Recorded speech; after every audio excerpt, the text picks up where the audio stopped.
بسم اللہ الرحمن الرحیم۔ السلام علیکم ورحمۃ اللہ وبرکاتہ۔ معزز سامعین کرام، حضرت عمر فاروق رضی اللہ عنہ کا اسلام لانے کا واقعہ پیش کر رہے ہیں۔ قریش کے سربراہ میں سے جو خاص اشخاص ہیں ان میں سے ابو جہل اور حضرت عمر رضی اللہ عنہ اسلام اور نبی صلی اللہ علیہ وسلم کی دشمنی میں سب سے زیادہ گرم تھے، اس لیے نبی صلی اللہ علیہ وسلم نے خصوصیت کے ساتھ انہی دونوں کے لیے اسلام کی دعا فرمائی۔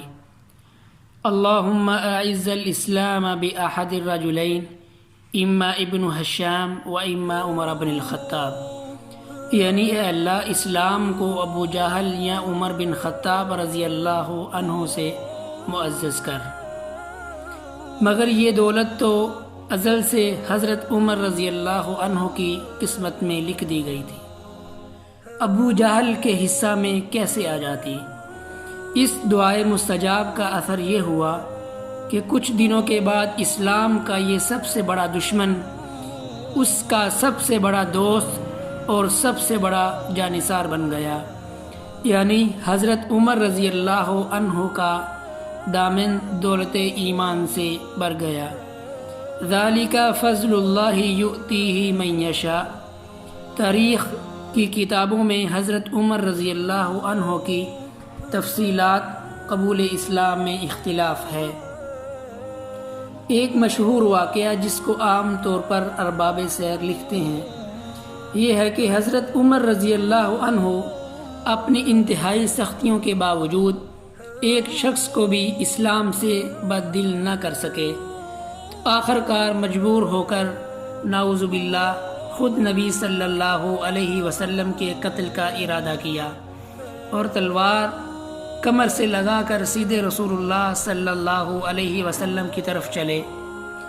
راہ میں اتفاقاً نعیم بن عبداللہ مل گئے، ان کے تیور دیکھ کر پوچھا خیر تو ہے؟ بولے محمد صلی اللہ علیہ وسلم کا نعوذ باللہ فیصلہ کرنے جا رہا ہوں۔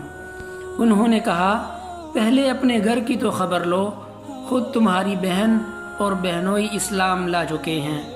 فوراً پلٹے اور بہن کے گھر میں پہنچے، وہ قرآن پڑھ رہی تھی، ان کی آہٹ پا کر چپ ہو گئی اور قرآن کے اجزاء چھپا لیے، لیکن آواز ان کے کان میں یعنی عمر رضی اللہ عنہ کے کان میں پڑ چکی تھی۔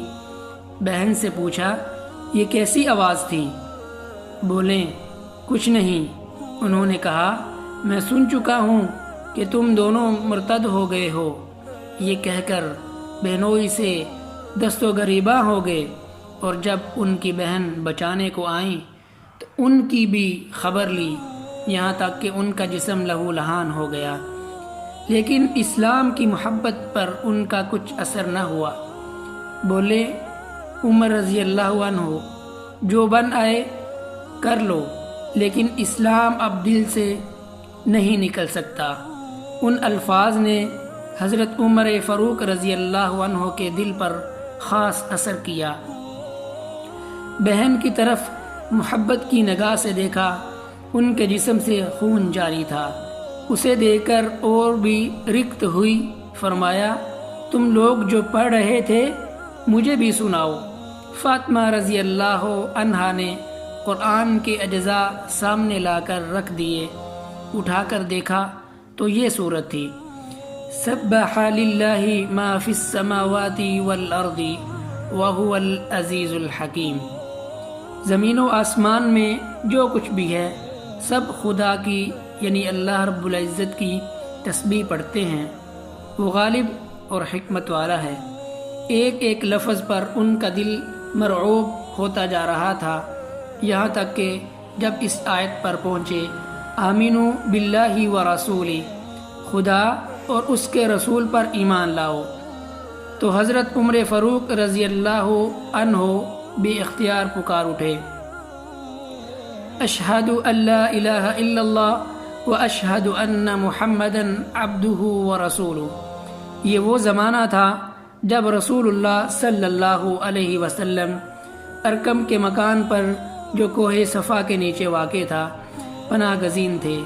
حضرت عمر فاروق رضی اللہ عنہ نے آستانہ مبارک پر پہنچ کر دستک دی، چونکہ شمشیر بکفتے صحابہ رضی اللہ عنہما کو تردد ہوا، لیکن حضرت حمزہ رضی اللہ تعالی عنہ نے کہا آنے دو، مخلصانہ آیا ہے تو بہتر، ورنہ اسی کی تلوار سے اس کا سر قلم کر دوں گا۔ حضرت عمر فاروق رضی اللہ عنہ نے اندر قدم رکھا تو رسول اللہ صلی اللہ علیہ وسلم خود آگے بڑھے اور ان کا دامن پکڑ کر فرمایا، کیوں عمر، کس ارادے سے آئے ہو؟ قوت کی پرجلال آواز نے ان کو کپ کپا دیا۔ نہایت خضوع کے ساتھ عرض کی، ایمان لانے کے لیے۔ نبی صلی اللہ علیہ وسلم نے بے ساختہ اللہ اکبر کا نعرہ لگایا، اس زور سے مارا کہ تمام پہاڑیاں نعرے سے گونج اٹھیں۔ یہی روایت تھوڑے سے تغیر کے ساتھ دارقطنی، ابو یعلا، حاکم اور بہقی میں حضرت انس رضی اللہ عنہ سے مروی ہے۔ دونوں میں فرق اس قدر ہے کہ پہلی میں سورۃ حدید کی آیت سبح للہ ما فی السماوات والارض ہے اور دوسری میں سورہ طٰہٰ کی یہ آیت ہے، اننی انا اللہ لا الہ الا انا فاعبدنی واقیم الصلاۃ لذکری، میں ہوں خدا، کوئی نہیں معبود لیکن میں معبود ہوں، تو مجھ کو پوجو اور میری یاد کے لیے نماز کھڑی کرو۔